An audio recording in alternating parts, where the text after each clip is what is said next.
എല്ലാവർക്കും നമസ്കാരം. എൻ്റെ പേര് ലീന. നിരവധി ജന്മങ്ങൾ അനവധി കുരുക്കന്മാർ എന്ന കൃതിയുടെ അവസാന ഭാഗത്തേക്ക് പോകാം. ഹിപ്നോസെഷൻ തുടങ്ങി 3.5 മാസം കഴിഞ്ഞു. കാതറിൻ്റെ ലക്ഷണങ്ങളെല്ലാം തന്നെ അപ്രത്യക്ഷമായി. അവൾ ഏറെ പുരോഗതി പ്രാപിച്ചു. പ്രശാന്തതയുള്ള ഊർജവും തിളങ്ങുന്ന മുഖവും അവളെ ഉന്നതീകരിച്ചു.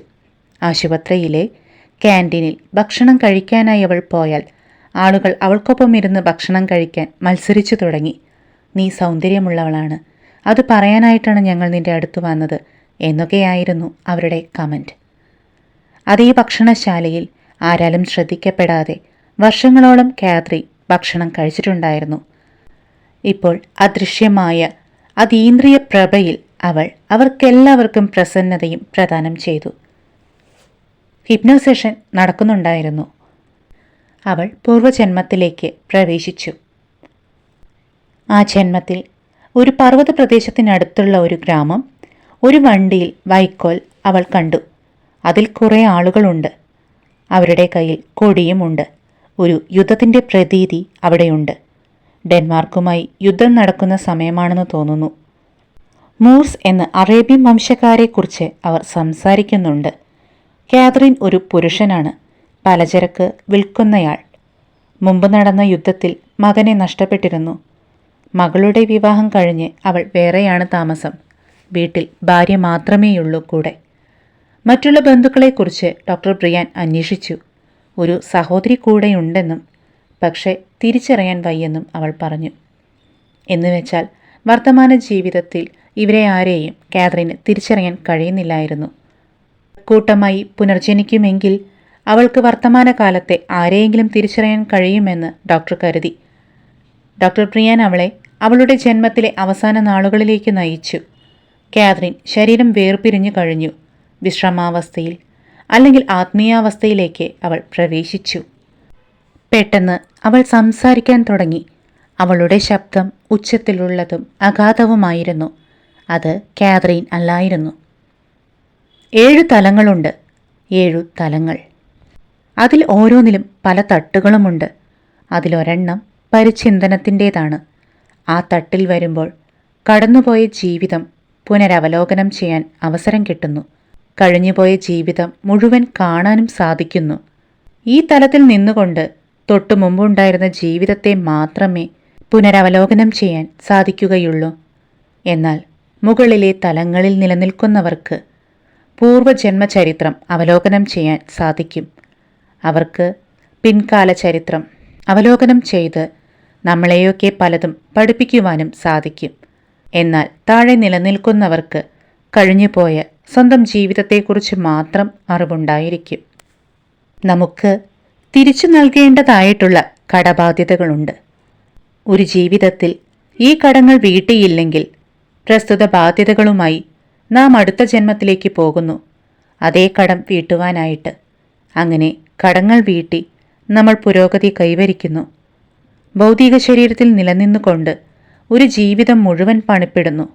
എന്നാൽ ഏതെങ്കിലും കാരണവശാൽ ജോലി തടസ്സപ്പെടുകയാണെങ്കിൽ, കടബാധ്യത തീർക്കാൻ കഴിവില്ലാതെ വന്നാൽ സ്മരണകളുടെ തലത്തിലേക്ക് തിരിച്ചു പോകേണ്ടതായി വരും. സ്വീകരിക്കേണ്ട ആത്മാവ് വന്ന് നമ്മളെ കാണുന്നതുവരെ ആ തലത്തിൽ കാത്തു നിൽക്കണം. ഒരേ സമയം ഭൗതിക ശരീരങ്ങളിലേക്ക് തിരിച്ചു പോകാൻ 2 പേരും പര്യാപ്തമാകുമ്പോൾ പുനർജനിക്കാൻ അനുവാദം കിട്ടുന്നു. പക്ഷേ തിരിച്ചു പോകുന്ന സമയം നാം തന്നെ തീരുമാനിക്കുന്നു. നിലവിലുള്ള കടം എങ്ങനെ വീട്ടണം എന്നും നമ്മൾ തന്നെ തീരുമാനിക്കുന്നു. തത്സമയം ജീവിതങ്ങളെക്കുറിച്ചുള്ള ഓർമ്മകളും നിങ്ങളിലുണ്ടാവുകയില്ല. 7 തലങ്ങളുണ്ട്. 7 തലങ്ങൾ കടന്നു കഴിയുമ്പോൾ മാത്രമേ നമുക്ക് തിരിച്ചു ചെല്ലാൻ സാധിക്കൂ. അതിൽ ഒരു തലം പരിവർത്തനത്തിൻ്റേതാണ്. അവിടെ നമ്മൾ കാത്തു നിൽക്കേണ്ടതായിട്ടുണ്ട്. ആ തലത്തിൽ എന്തെല്ലാം കടബാധ്യതകളാണ് നിങ്ങൾ അടുത്ത ജന്മത്തിലേക്ക് കൊണ്ടുപോകേണ്ടത് എന്ന് തീരുമാനിക്കപ്പെടുന്നു.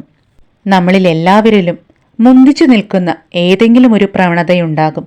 അത് അത്യാഗ്രഹമോ കാമമോ എന്തെങ്കിലുമൊക്കെ ആവാം. അത് സംബന്ധിച്ചുണ്ടായിരിക്കുന്ന കടബാധ്യതകൾ ബന്ധപ്പെട്ട മറ്റു വ്യക്തികൾക്ക് കൊടുത്തു തീർക്കേണ്ടതായി വരും. അത്യാഗ്രഹത്തെ മറികടക്കാൻ നാം പഠിക്കണം. അല്ലെങ്കിൽ അടുത്ത ജന്മത്തിൽ അത്യാഗ്രഹം എന്ന പ്രവണതയും അതോടൊപ്പം മറ്റു ചില പ്രവണതകളുമായി കൂടുതൽ ബാധിതക്കാരനായി വരേണ്ടതായി ഭവിക്കും. അങ്ങനെ ചുമടുകൾക്ക് ഭാരമേറി വരും. കടങ്ങൾ വീട്ടാതിരുന്നാൽ ഓരോ ജീവിതത്തിൽ നിന്നും കിട്ടുന്ന സഞ്ചിത കർമ്മങ്ങളുടെ ചുമട്ടുഭാരം വർദ്ധിച്ചു വന്നുകൊണ്ടിരിക്കും. എന്നാൽ ബാധ്യതകൾ പൂർത്തീകരിച്ചാൽ സുഗമമായ ജീവിതം കൈവരും. അങ്ങനെ എന്തുതരം ജീവിതമാണ് വേണ്ടതെന്ന് നിങ്ങൾ തന്നെ തീരുമാനിക്കുന്നു. അടുത്ത ഘട്ടത്തിൽ നിങ്ങളുടെ ജീവിതത്തിൻ്റെ ഉത്തരവാദിത്വം നിങ്ങൾക്കു തന്നെ നൽകുന്നു. അത് നിങ്ങളാണ് തിരഞ്ഞെടുക്കുന്നത്. കാതറിൻ നിശബ്ദയായി. ഈ പറഞ്ഞതെല്ലാം ഒരു മഹാഗുരുവിൽ നിന്ന് വന്നതല്ലായിരുന്നു. ആ ആത്മാവ് ഉയർന്ന തലത്തിലുള്ള സന്യാസിമാരെ അപേക്ഷിച്ച് ഞങ്ങൾ താഴ്ന്ന തലത്തിലുള്ളവരാണ് എന്ന് സ്വയം പരിചയപ്പെടുത്തിയിരുന്നു. പക്ഷേ പറഞ്ഞു തന്ന അറിവുകൾ വ്യക്തതയുള്ളതും പ്രായോഗികവുമായിരുന്നു. മറ്റ് 5 തലങ്ങളുടെ ഗുണഗണങ്ങൾ എന്തെല്ലാമായിരിക്കുമെന്ന് ഡോക്ടർ പ്രിയാൻ ചിന്തിച്ചു. പുനരുദ്ധാരണം നടക്കുന്നത് അതിൽ ഏതെങ്കിലും ഒരു തലത്തിലാണോ? പുനർപഠനവും തീരുമാനവും മറ്റും എടുക്കുന്ന തലം ഏതായിരിക്കും? പല തലങ്ങളിൽ നിന്നുള്ള ആത്മാക്കളിൽ നിന്നും ലഭിക്കുന്ന ഈ സന്ദേശങ്ങളെല്ലാം യാതൊരു പരമ്പര വിരുദ്ധതയും ഇല്ലാത്തതും ആയിരുന്നു.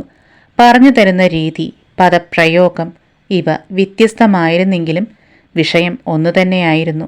ഡോക്ടർ പ്രിയാൻ ചിട്ടയുള്ള ആത്മീയ അറിവുകൾ നേടിക്കൊണ്ടിരിക്കുകയായിരുന്നു.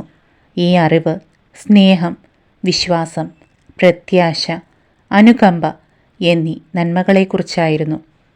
അത് അവനവനോടുള്ള കടബാധ്യതകളിൽ തൊട്ട് നന്മയുടെയും ഗുണങ്ങളുടെയും മറ്റുള്ളവരോടുള്ള കടപ്പാടുകളെയും കുറിച്ച് ഉദ്ബോധപ്പെടുത്തുന്നതുമായിരുന്നു. പൂർവജന്മങ്ങളെക്കുറിച്ചും ആത്മീയ തലങ്ങളെക്കുറിച്ചുമുള്ള അറിവുകളായിരുന്നു അവ.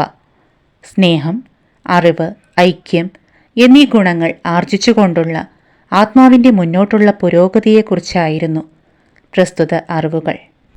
അങ്ങനെ ദൈവവുമായി കൂടിച്ചേരുന്നതിനുള്ള ഘട്ടം ഘട്ടമായുള്ള പുരോഗതിയെക്കുറിച്ചും ഡോക്ടർ പ്രിയാൻ അറിവ് സമ്പാദിച്ചു.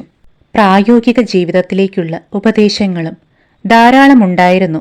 ക്ഷമയുടെയും കാത്തിരിപ്പിൻ്റെയും മൂല്യം, പ്രകൃതിയിലെ സന്തുലിതാവസ്ഥയെക്കുറിച്ചുള്ള അറിവ്, ഭയത്തെ ഉന്മൂലനം ചെയ്യൽ, മരണഭയത്തെ മാറ്റിയെടുക്കൽ, പഠനത്തിൻ്റെയും വിശ്വാസ്യതയെയും കുറിച്ചുള്ള തിരിച്ചറിവുകൾ, ക്ഷമിക്കുന്നതിൻ്റെ പ്രാധാന്യം, മറ്റുള്ളവരുടെ പ്രവൃത്തികളുടെ വിധികർത്താവാകാതിരിക്കുക, ആരുടെയും ജീവിതം പൊടുന്നനെ നിർത്താതിരിക്കുക, ഇതെല്ലാമായിരുന്നു ഡോക്ടർ പ്രിയാന് ലഭിച്ച മറ്ററിവുകൾ. ഏറ്റവും സുപ്രധാനമായ അറിവ് നാം അനശ്വരരാണ് എന്ന വസ്തുതയാണ്. നാം ജനന മരണത്തിനും അപ്പുറവും സമയകാലത്തിനതീതവുമായ ദൈവങ്ങളാണ്. ഇതാണ് പരമപ്രധാനമായ അറിവ്. ഡോക്ടർ പ്രിയാൻ കാതറീനെ ശ്രദ്ധിച്ചു. ഡോക്ടർ എഡ്വേർഡിന് എന്നോടൊരു കടം വീട്ടാനുണ്ട്, കാതറീൻ പറഞ്ഞു. എന്താണത്? പ്രിയാൻ അന്വേഷിച്ചു. എൻ്റെ സഹോദരിയുടെ കുഞ്ഞ്. അവളെ പ്രസവിച്ചയുടൻ തൻ്റെ സഹോദരിയും ഭർത്താവും ദത്തുകൊടുത്തു ഒരു ഡോക്ടർക്ക്. കാരണം ആ സമയത്ത് സഹോദരിയും ഭർത്താവും വിവാഹിതരല്ലായിരുന്നു. പ്രായപൂർത്തി ആയിട്ടുമുണ്ടായിരുന്നില്ല. ഇപ്പോൾ ആ കുഞ്ഞ് തൻ്റെ അമ്മയെയും അച്ഛനെയും തേടുന്നു. തനിക്ക് മാത്രമേ ആ കുഞ്ഞിനെയും തൻ്റെ സഹോദരിയെയും തമ്മിൽ ബന്ധിപ്പിക്കാൻ സാധിക്കൂ. പക്ഷേ അതിന് ഡോക്ടർ എഡ്വേർഡിൻ്റെ സഹായം ആവശ്യമാണ്. എഡ്വേർഡിന് ചില അറിവുകളുണ്ട്. അവളുടെ പിതാവായ ഡോക്ടർ വെർമോണ്ടിലാണ് പ്രാക്ടീസ് ചെയ്യുന്നത്. വെർമോണ്ടിൻ്റെ തെക്കുഭാഗത്ത്. വേണ്ട അറിവ് കൃത്യസമയത്തു തന്നെ തനിക്ക് ലഭിക്കും. ഈ പറഞ്ഞ കാര്യങ്ങൾ സത്യമാണെന്ന് പിന്നീട് ഡോക്ടർ പ്രിയാന് മനസ്സിലായി. എന്തറിവാണ് അദ്ദേഹത്തിൻ്റെ പക്കലുള്ളത്? ഡോക്ടർ പ്രിയാൻ കാതറീനോട് അന്വേഷിച്ചു. അതെനിക്കറിയില്ല, പക്ഷേ എന്നോട് അതിനെക്കുറിച്ച് പറയേണ്ടതായിട്ടുണ്ട്. അദ്ദേഹത്തിന് എന്നോടൊരു കടബാധ്യതയുണ്ട്, അത് വീട്ടാനുണ്ട്. കാതറീൻ നിശബ്ദത പാലിച്ചു. തുടർന്ന് കാതറീൻ അടുത്ത ജന്മത്തിലേക്ക് കടന്നു. ആ ജന്മത്തിൽ ഒരു ചെറിയ പെൺകുട്ടിയായിരുന്നു കാതറീൻ. അവൾക്ക് കുറച്ചുകൂടി മുതിർന്ന ഒരു ചേച്ചിയുണ്ട്. കുതിരകൾ, പട്ടികൾ, പൂച്ചകൾ തുടങ്ങി ഒരുപാട് മൃഗങ്ങളുള്ള ഒരു കൃഷിത്തോട്ടം. അവിടെയാണ് അവൾ താമസിച്ചിരുന്നത്. അവിടെ അവൾക്ക് സ്നേഹസമ്പന്നനായ രണ്ടാനച്ഛനും മുത്തച്ഛനുമുണ്ട്. മുത്തച്ഛനെ അവൾ ഏറെ ഇഷ്ടപ്പെട്ടിരുന്നു. അവളോട് നല്ല രീതിയിൽ അദ്ദേഹം പെരുമാറി, സൗമ്യമായി സംസാരിച്ചു. പണം നൽകുമായിരുന്നു, കൂടെ കൊണ്ടു നടക്കുമായിരുന്നു. അദ്ദേഹം പക്ഷേ മരിച്ചുപോയി. അവൾ സങ്കടപ്പെട്ടു. ഡോക്ടർ പ്രിയാൻ അവളെ ആശ്വസിപ്പിച്ചു. പക്ഷേ ഇനിയും അദ്ദേഹവുമായി ഒത്തുചേരും. അത് അറിയാമല്ലോ. അറിയാം. ഇതിനു മുമ്പും അദ്ദേഹവുമായി ഒരുമിച്ച് ജീവിച്ചിട്ടുണ്ട്. എൻ്റെ പിതാവിൽ നിന്നും വ്യത്യസ്തനായിരുന്നു. അവർ തമ്മിൽ ധാരാളം അന്തരവുമുണ്ടായിരുന്നു. എന്തുകൊണ്ടാണ് അങ്ങനെ ഒരാൾ സ്നേഹത്തോടെയും മറ്റൊരാൾ വെറുപ്പോടെയും പെരുമാറുന്നത്? കാരണം നല്ലതുപോലെ പെരുമാറുന്നയാൾ പാഠം പഠിച്ചു കഴിഞ്ഞു, കടബാധ്യതകൾ നിറവേറ്റിക്കഴിഞ്ഞു. പക്ഷേ പിതാവ് കടബാധ്യതകൾ നിറവേറ്റിയിട്ടില്ല. അതുകൊണ്ടാണ് തിരിച്ചു വന്നിരിക്കുന്നത്. കാര്യങ്ങൾ മനസ്സിലാക്കിയിട്ടുമില്ല. ഇനിയും ജീവിതം ആവർത്തിക്കേണ്ടി വരും. നീ പറഞ്ഞത് ശരിയാണ്. സ്നേഹിക്കുവാനും പരിലാളിക്കുവാനും പഠിക്കേണ്ടിയിരിക്കുന്നു. അത് മനസ്സിലാക്കാത്ത പക്ഷം അവർ കുട്ടികളെ വസ്തുക്കളായി മാത്രം കാണുന്നു.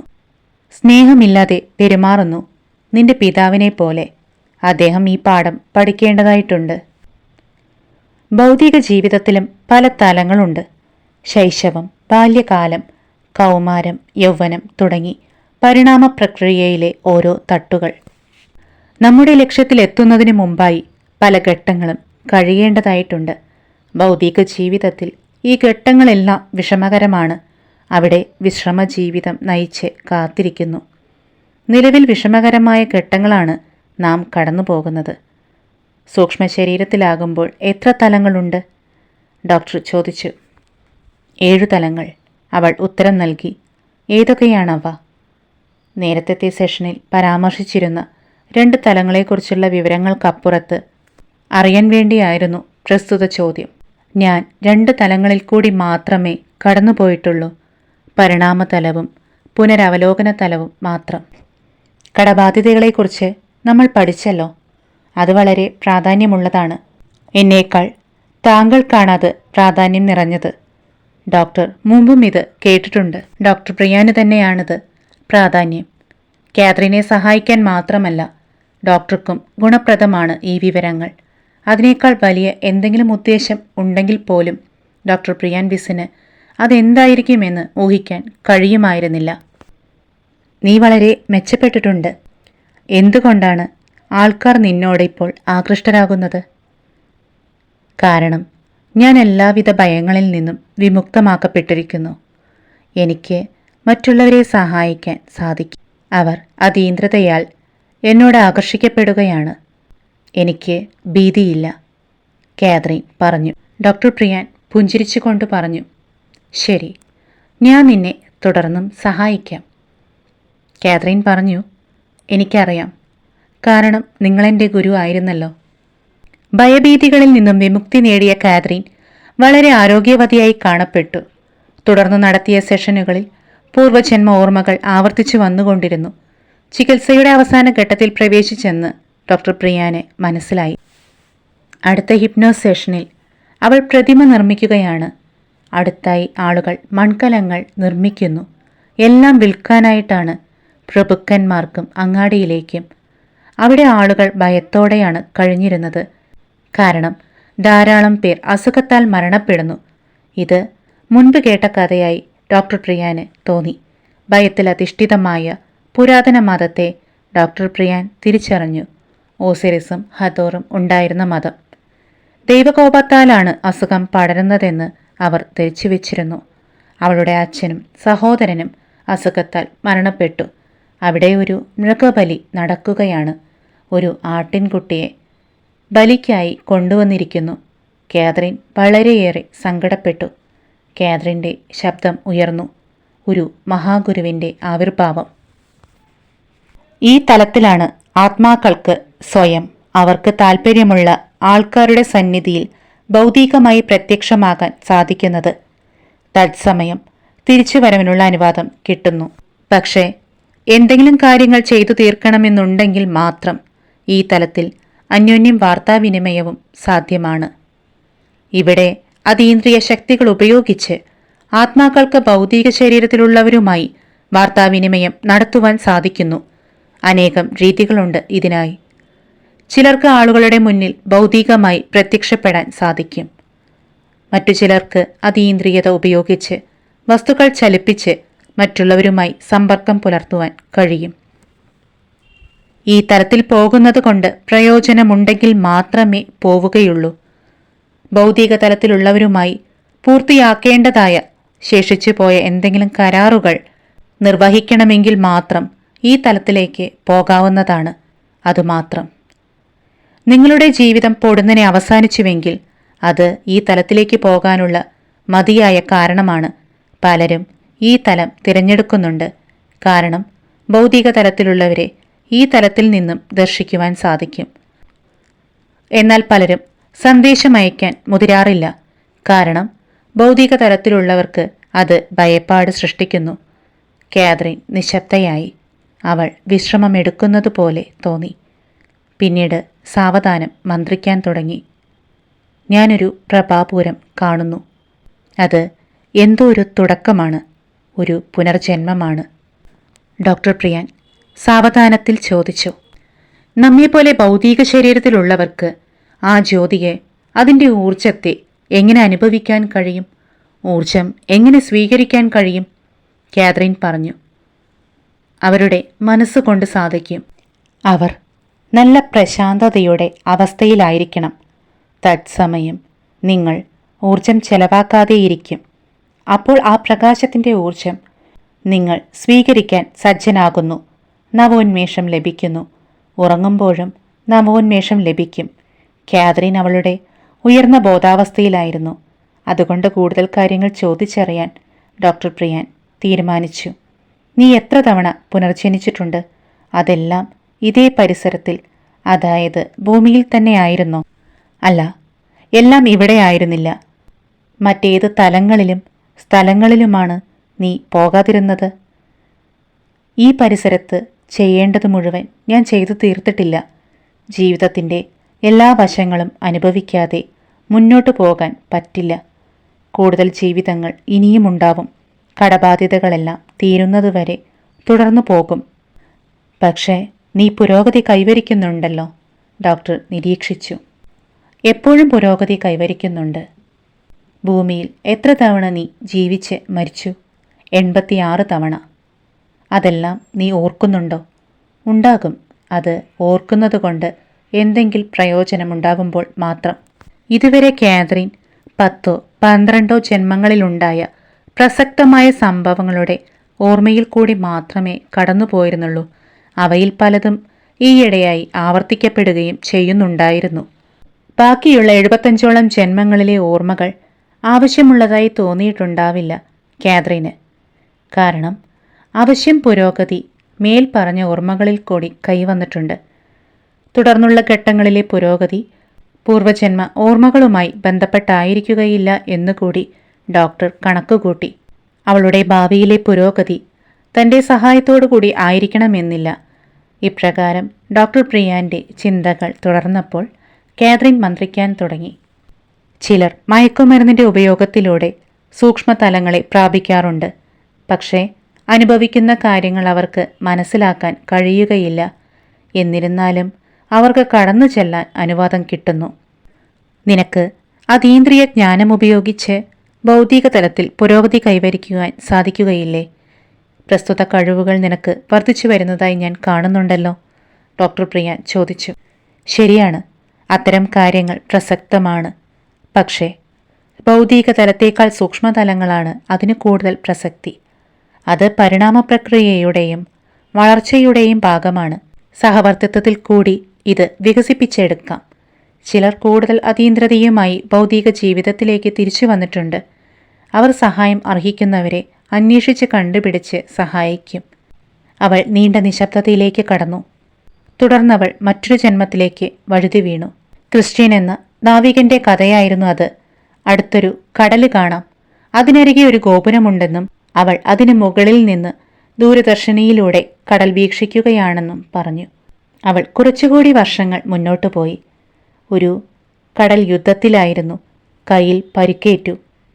ഡോക്ടർ പ്രിയാൻ ആ സമയത്ത് അവളെ ആശ്വസിപ്പിച്ചു.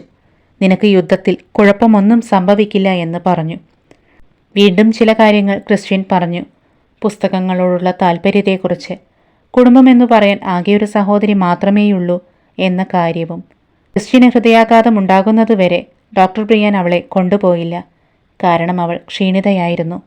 അതുകൊണ്ട് ഡോക്ടർ അവളെ ഹിപ്നോനിദ്രയിൽ നിന്നും ഉണർത്തി. ഡോക്ടർ ബ്രിയാന്റെ അസുഖം മൂലവും കാതറിൻ്റെ അവധിക്കാലം ആയതിനാലും അടുത്ത കൂടിക്കാഴ്ച 3 ആഴ്ച പിന്നിട്ട ശേഷമായിരുന്നു. അവളിൽ പുരോഗതിയുണ്ടായിരുന്നു. ഇനിയും ഹിപ്നോസിസിൻ്റെ ആവശ്യമുണ്ടോ എന്നുള്ള ഉദ്വേഗം അവളിലുണ്ടായിരുന്നു. യഥാർത്ഥത്തിൽ ഹിപ്നോസെഷൻ 3 ആഴ്ച മുമ്പേ നിർത്തേണ്ടിയിരുന്നതായിരുന്നു. തുടരാൻ കാരണം കാതറിനിൽ നിലനിന്നിരുന്ന ചില ചെറിയ പ്രശ്നങ്ങളും ഗുരുക്കന്മാർ ഇനിയും സന്ദേശം നൽകുമോ എന്നുള്ള ചിന്തയുമായിരുന്നു. കാതറിൻ്റെ സഹായം കൂടാതെ എങ്ങനെ ഗുരുക്കന്മാരുമായി ആശയവിനിമയം തുടരാൻ സാധിക്കുമെന്ന് ഡോക്ടർ ആലോചിച്ചു. ഹിപ്നോസെഷന് കാതറിനെ ഡോക്ടർ നിർബന്ധിച്ചില്ല. 5 മാസങ്ങൾ കഴിഞ്ഞു. അവൾ അങ്ങേയറ്റം ഉന്മേഷവതിയും ബന്ധങ്ങളിൽ ഊഷ്മളത കൊണ്ടുവരികയും ചെയ്തിരുന്നു. ആദ്യമായി സന്തോഷം അനുഭവിക്കാൻ തുടങ്ങി. വല്ലപ്പോഴും കാതറിനുമായി ഡോക്ടർ ബ്രിയാൻ കണ്ടുമുട്ടിയാലും ഡോക്ടർ രോഗി ബന്ധം വെച്ചു പുലർത്താതെ തമ്മിൽ വിശേഷങ്ങൾ പങ്കുവച്ചു. മാസങ്ങൾക്കു ശേഷം കാതറിൻ ഒരു ദുസ്വപ്നം കാണുന്നതുമായി ബന്ധപ്പെട്ട് ഡോക്ടർ ബ്രിയാനെ കാണാനായി വന്നു. സ്വപ്നം ഇപ്രകാരമായിരുന്നു: അവളെയും മറ്റുള്ളവരെയും ഒരു വലിയ കുഴിയിലേക്ക് തള്ളിവിടുകയാണ്. ആ കുഴിയിൽ നിറയെ സർപ്പങ്ങളാണ്. ഉറപ്പില്ലാത്ത വശങ്ങളിൽ പിടിച്ച് അവൾ സഹായം അഭ്യർത്ഥിക്കുന്നു. ഡോക്ടർ അവളെ ഹിപ്നോനിദ്രയിലേക്ക് ആനയിച്ചു. അവൾ പൂർവ്വജന്മത്തിലേക്ക് കടന്നു. ആ ജന്മത്തിൽ അവളൊരു രാജകുടുംബത്തിലേതായിരുന്നു. സദ്യയിൽ പങ്കെടുക്കാനായി ഒരു പൊതുസ്ഥലത്ത് അവൾ വരുന്നു. പുരോഹിതരെ തൈലം പുരട്ടുന്ന ഒരു ചടങ്ങ് അവൾ കാണുന്നു. അനേകം മൃഗങ്ങളെ ബലി കൊടുക്കാനായി നിർത്തിയിരിക്കുന്നു. ബലി കൊടുക്കപ്പെട്ട മൃഗങ്ങളുടെ രക്തം ഒരു പാത്രത്തിലേക്ക് വീഴ്ത്തുന്നു. അതിൽ നിന്ന് അതൊഴുകി ഒരു സിംഹപ്രതിമയുടെ വായിലേക്ക് ചെന്നു വീഴുന്നു. പെട്ടെന്ന് കാതറിൻ്റെ ശബ്ദം ഉച്ചത്തിലായി. അവബോധം ഒരു തലത്തിൽ നടക്കുന്നു, പരിണാമം വേറൊരു തലത്തിലും സംഭവിക്കുന്നു. നമ്മൾ ഒരു ജീവിതത്തിൽ നിന്നും വരുമ്പോൾ പാഠങ്ങളെല്ലാം പഠിച്ചു തീർന്നിട്ടുണ്ടെങ്കിൽ വേറൊരു തലത്തിലേക്ക് പ്രവേശിക്കുന്നു. പാഠങ്ങൾ പഠിക്കുകയും കാര്യങ്ങൾ മനസ്സിലാക്കുകയും ചെയ്തില്ലെങ്കിൽ ഉയർന്ന തലങ്ങളിൽ പ്രവേശിക്കുന്നില്ല. ജീവിതത്തിലേക്ക് തന്നെ തിരിച്ചയക്കപ്പെടുന്നു. കൊടുക്കാനും വാങ്ങാനും പഠിച്ചിരിക്കണം. അനേകം ആത്മാക്കൾ ഈ പ്രക്രിയയിൽ പങ്കുചേരുന്നുണ്ട്. അതുകൊണ്ടാണ് ഞങ്ങൾ ഇവിടെ ഈ തലത്തിൽ വന്നു ചേർന്നിരിക്കുന്നത്. ഗുരുക്കന്മാർ ഒരു കൂട്ടർ മാത്രമാണ്. കാതറിൻ സംഭാഷണം നിർത്തി. പിന്നീട് വേറൊരു ശൈലിയിൽ കവിയായ ഗുരുവിൻ്റെ സന്ദേശം പറയുവാൻ തുടങ്ങി. ആ സന്ദേശം ഇപ്രകാരമായിരുന്നു: ഇപ്പോഴത്തേക്കുള്ള കാര്യങ്ങളാണ് ഞങ്ങൾ പറഞ്ഞത്. സ്വന്തം അന്തർജ്ഞാനം ഉപയോഗിച്ച് ഇനിയുള്ള കാര്യങ്ങൾ താങ്കൾ പഠിക്കണം. ഡോക്ടർ ബ്രിയാൻ കവിയായ ഗുരുവിൻ്റെ വചനം മനസ്സിലാക്കാൻ ശ്രമിച്ചു. കാതറിൻ്റെ ഹിപ്നോസിസിൽ കൂടി ഇനിയും കൂടുതൽ വെളിപാടുകൾ ഉണ്ടാവില്ല എന്നതായിരുന്നു ഡോക്ടർ മനസ്സിലാക്കിയത്. പിന്നീട് അത് ശരിയാണെന്ന് തെളിയുകയും ചെയ്തു. അവളുടെ രോഗമുക്തി പൂർണ്ണമായി. ഡോക്ടർ ബ്രിയാൻ കുറേ കാര്യങ്ങളും അക്കൂട്ടത്തിൽ പഠിച്ചു. ഇനിയുള്ള കാര്യങ്ങൾ ഭാവിയിൽ സ്വന്തമായ അന്തർജ്ഞാനം കൊണ്ട് മനസ്സിലാക്കേണ്ടതാണ്. അവസാനത്തെ സെഷൻ കഴിഞ്ഞ് കാതറിൻ ഒരിക്കൽ ഡോക്ടർ ബ്രിയാനെ കാണാനായി വന്നു. ചിരിച്ചുകൊണ്ട് ആന്തരിക ശാന്തത പ്രതിഫലിപ്പിച്ച് സന്തോഷവതിയായ കാതറിൻ. അവളുടെ മാറ്റത്തിൽ ഡോക്ടർ സന്തോഷിച്ചു. കാതറിൻ ഐറിസ് ഡാസ്മാനെ കാണാൻ ചെന്നിരുന്നു. പൂർവ്വജന്മത്തെക്കുറിച്ച് അറിയാൻ കഴിയുന്ന പ്രസിദ്ധമായ അതീന്ദ്രിയ ജ്ഞാനമുള്ള ഒരു ജ്യോതിഷിയായിരുന്നു ഐറിസ് ഡാസ്മാൻ. അവർ പറഞ്ഞ കാര്യങ്ങൾ എല്ലാം തന്നെ ഡോക്ടർ ബ്രിയാനോട് കാതറിൻ വെളിപ്പെടുത്തി. ഐറിസ് ആകെ ചോദിച്ചത് ജനന തീയതിയും സമയവും ആയിരുന്നു. കാതറിനെ വിസ്മയപ്പെടുത്തിക്കൊണ്ട് ഹിപ്നോനിദ്രയിൽ വെളിപ്പെട്ട എല്ലാ കാര്യങ്ങളും ഐറിസ് അവരുടെ മാർഗത്തിൽ സ്ഥിരീകരിച്ചു. അത് സ്ഥലനാമമടക്കം പറഞ്ഞുകൊണ്ട് വിശദമായി അവളുടെ പൂർവ്വജന്മ കഥകൾ അവർ വിവരിച്ചു. കാതറിൻ്റെ ഹിപ്നോനിദ്രയിലെ വെളിപാടും ഐറിസിൻ്റെ അതീന്ദ്രിയജ്ഞാനത്തിൽ നിന്നു വന്ന വിവരണങ്ങളുടെ സാമ്യവും കണ്ട് ഡോക്ടർ ആശ്ചര്യപ്പെട്ടു. എന്തുതന്നെയായാലും വേറിട്ട രീതികളിൽ ഒരേ വൃത്താന്തം വെളിവാക്കപ്പെട്ടിരിക്കുന്നു. കാതറിൻ ഹിപ്നോനിദ്രയിൽ കൂടിയും ഐറിസ് അതീന്ദ്രിയ മാധ്യമത്തിൽ കൂടിയും. കാതറിൻ സംഭവങ്ങൾക്കു ശേഷം 4 വർഷങ്ങൾ കഴിഞ്ഞു. ആ അനുഭവങ്ങൾ കാതറിൻ്റെയും ഡോക്ടർ ബ്രിയാൻ്റെയും ജീവിതത്തെ സാരമായി പരിവർത്തനം ചെയ്തിരുന്നു. ഇടയ്ക്കിടെ കാതറിനെ കാണാറുണ്ട്. ജീവിതം പൂർണ്ണമായും ആസ്വദിക്കാനുള്ള സാഹചര്യത്തിൽ എത്തിച്ചേർന്നിരിക്കുന്നു കാതറിൻ. നാളിതുവരെ ഉണ്ടായിട്ടില്ലാത്ത ഒരു സംതൃപ്തിയും സന്തോഷവും അവളിൽ നിലനിന്നിരുന്നു. ജീവിതത്തിൽ സന്തുലിതാവസ്ഥ കൈവന്നതിനോടൊപ്പം ജീവിതത്തിൻ്റെ അർത്ഥവും ഉദ്ദേശവും അവൾക്ക് മനസ്സിലായി. അവളിൽ തിളങ്ങിയിരുന്ന ആന്തരിക പ്രഭ അനേകം പേർ ആഗ്രഹിക്കുന്നതായിരുന്നെങ്കിലും ഏതാനും പേർക്ക് മാത്രം ലഭ്യമാകുന്നതായിരുന്നു. അവൾക്ക് കൂടുതൽ ആത്മീയത കൈവന്നിരുന്നു. അവളെ സംബന്ധിച്ചിടത്തോളം ഉണ്ടായ സംഭവങ്ങളെല്ലാം യാഥാർത്ഥ്യം തന്നെയായിരുന്നു. അതീന്ദ്രിയ പ്രതിഭാസത്തെക്കുറിച്ച് വായിക്കണമെന്നോ പഠിക്കണമെന്നോ ഉള്ള ആഗ്രഹവും അവളിലില്ലായിരുന്നു. കാരണം പുസ്തകങ്ങളിൽ കൂടി കിട്ടാവുന്നതിനേക്കാൾ കൂടുതൽ കാര്യങ്ങൾ അവൾക്ക് ആന്തരികമായി സ്വയം അറിയാമായിരുന്നു. ആസന്ന മരണത്തിൽ കഴിയുന്നവരോ അവരുടെ കുടുംബത്തിലുള്ളവരോ കാതറിനെ ബന്ധപ്പെട്ട് സഹായം അഭ്യർത്ഥിച്ചിരുന്നു. അവർ അവളിലേക്ക് ആകർഷിക്കപ്പെട്ടിരുന്നു. അവരോടൊപ്പം ഇരുന്ന് കാതറിൻ സംസാരിക്കുകയും അവർക്ക് ആശ്വാസം ലഭിക്കുകയും ചെയ്തു പോന്നു. കാതറിനിൽ സംഭവിച്ചതുപോലെ തന്നെ ഡോക്ടർ പ്രിയാന്റെ ജീവിതവും അടിമുടി വ്യത്യാസപ്പെട്ടു. ഡോക്ടർ കൂടുതൽ ജ്ഞാനമുള്ളവനായി തീരുകയും ഒളിഞ്ഞിരിക്കുന്ന കാര്യങ്ങളെക്കുറിച്ച് കൂടുതൽ ബോധവാനാവുകയും രോഗികളുടെയും സുഹൃത്തുക്കളുടെയും മറ്റും രഹസ്യമായ കാര്യങ്ങളെക്കുറിച്ച് അറിവുണ്ടാവുകയും ചെയ്തു. ഡോക്ടർ പ്രിയാന് അറിയേണ്ട സമയത്തിനു മുമ്പ് തന്നെ അവരെക്കുറിച്ചുള്ള കാര്യങ്ങൾ വെളിപ്പെട്ടു വന്നുകൊണ്ടിരുന്നു. ഡോക്ടറുടെ കാഴ്ചപ്പാടുകൾ കൂടുതൽ മാനവീയത കലർന്നതായി മാറിയിരുന്നു. അതീന്ദ്രിയത ഉണ്ടെന്ന് അവകാശപ്പെടുന്നവരും അതുപയോഗിച്ച് രോഗമുക്തി വരുത്തുന്നവരും സന്ദേശവാഹകരും എല്ലാവരും ഡോക്ടറുടെ ജീവിതത്തിലേക്ക് കടന്നു വന്നു. അവരിലെ കഴിവുകൾ ഡോക്ടർ ക്രമാനുഗതമായി വിലയിരുത്തുവാനും തുടങ്ങി. കാരോളും ഡോക്ടറിനെ പോലെ വികാസം പ്രാപിക്കാൻ ആരംഭിച്ചു. മരണാസന്നരെ സഹായിക്കുവാനും പിന്തുണയ്ക്കുവാനുമുള്ള ഒരു കൂട്ടത്തെ നയിച്ച് എയ്ഡ്സ് രോഗം വന്ന് മൃതപ്രായരായവരെ കാരോളും കൂട്ടരും ഇപ്രകാരം സഹായിച്ചു കൊണ്ടിരിക്കുന്നു. കാലിഫോർണിയക്കാരും ഹിന്ദുക്കളും മാത്രമാണ് ധ്യാനം എന്ന ക്രിയ ചെയ്തു പോന്നിരുന്നത് എന്ന് ധരിച്ചിരുന്ന ഡോക്ടർ പ്രിയാൻ ഇപ്പോൾ തുടർച്ചയായി ധ്യാനം പരിശീലിക്കാറുണ്ട്. കാതറിനിൽ കൂടി ലഭിച്ച പാഠങ്ങൾ ഡോക്ടറുടെ നിത്യജീവിതത്തിലെ ബോധമനസ്സിൻ്റെ ഭാഗമായി തീർന്നിട്ടുണ്ട്. ജീവിതത്തിൻ്റെയും മരണത്തിൻ്റെയും അഗാധമായ അർത്ഥം മനസ്സിലാക്കി ബോധ്യപ്പെട്ട് അതിൻ്റെ ഫലമായി ക്ഷമാശീലമുള്ളവനും മറ്റുള്ളവരുടെ ദുഃഖങ്ങളെ ഉൾക്കൊള്ളുന്നവനുമായും സ്നേഹമുള്ളവനുമായി മാറുകയും ചെയ്തു. ശ്രേഷ്ഠമായതും ഇനി അഥവാ അല്ലാത്തതുമായുള്ള എല്ലാ പ്രവൃത്തികളുടെയും ഉത്തരവാദിത്തം സ്വയം ഏറ്റെടുക്കാൻ ഡോക്ടർ തയ്യാറുമായി. കാരണം ഒരു കാലത്ത് തൻ്റെ തെറ്റായ പ്രവൃത്തികൾക്ക് അതിൻ്റേതായ വില കൊടുക്കേണ്ടി വരുമെന്ന് ബ്രിയാന് ബോധ്യപ്പെട്ടിരിക്കുന്നു. നമ്മളിൽ നിന്നും ബഹിർഗമിക്കുന്ന എല്ലാ പ്രവൃത്തികളുടെയും പരിണിതഫലം നമ്മളിലേക്ക് തിരിച്ചു വരുമെന്ന് ഡോക്ടർക്ക് പൂർണ്ണമായ ബോധ്യമുണ്ട്. ഡോക്ടർ പ്രിയാൻ ഇപ്പോഴും ശാസ്ത്രീയ പ്രബന്ധങ്ങൾ രചിക്കുന്നുണ്ട്. അതോടൊപ്പം മനോരോഗ ചികിത്സാ വിഭാഗം നോക്കി നടത്തുകയും സഹപ്രവർത്തകർക്കായി സെമിനാറുകൾ നടത്തുകയും ചെയ്യുന്നുണ്ട്. അങ്ങനെ രണ്ട് വ്യത്യസ്ത ലോകത്തിൽ വ്യവഹാരം തുടരുന്നു. ഒന്ന് പഞ്ചേന്ദ്രിയങ്ങളാൽ മനസ്സിലാക്കാവുന്ന പ്രതിഭാസങ്ങൾ നിറഞ്ഞതും ആവശ്യങ്ങൾ നിറവേറ്റുന്നതിന് വേണ്ടിയുള്ളതുമായ ചെറിയ ഭൗതിക ലോകം. രണ്ട് സൂക്ഷ്മതലത്തിൽ സ്ഥിതി ചെയ്യുന്നതും ആത്മാക്കൾ നിറഞ്ഞതുമായ വലിയ സൂക്ഷ്മലോകം. ഈ രണ്ട് ലോകങ്ങളും ഊർജത്താൽ ബന്ധിപ്പിക്കപ്പെട്ടിരിക്കുന്നു. എന്നിരുന്നാലും ഈ രണ്ട് ലോകങ്ങളും തമ്മിൽ അകലവും അന്തരവും ഉണ്ടെന്ന് തോന്നുകയും ചെയ്യുന്ന സ്ഥിതിവിശേഷമാണ് ഉള്ളത്. ഈ രണ്ട് ലോകങ്ങൾ തമ്മിൽ ബന്ധിപ്പിക്കുകയും ആ സംയോജനത്തെ ശാസ്ത്രീയമായി രേഖപ്പെടുത്തുകയുമാണ് തൻ്റെ ജോലിയെന്ന് അദ്ദേഹം തിരിച്ചറിഞ്ഞിരിക്കുന്നു. അദ്ദേഹത്തിൽ നിന്ന് ഗൗരവ സ്വഭാവം സാവധാനം ഇല്ലാതായിക്കൊണ്ടിരിക്കുകയാണ്.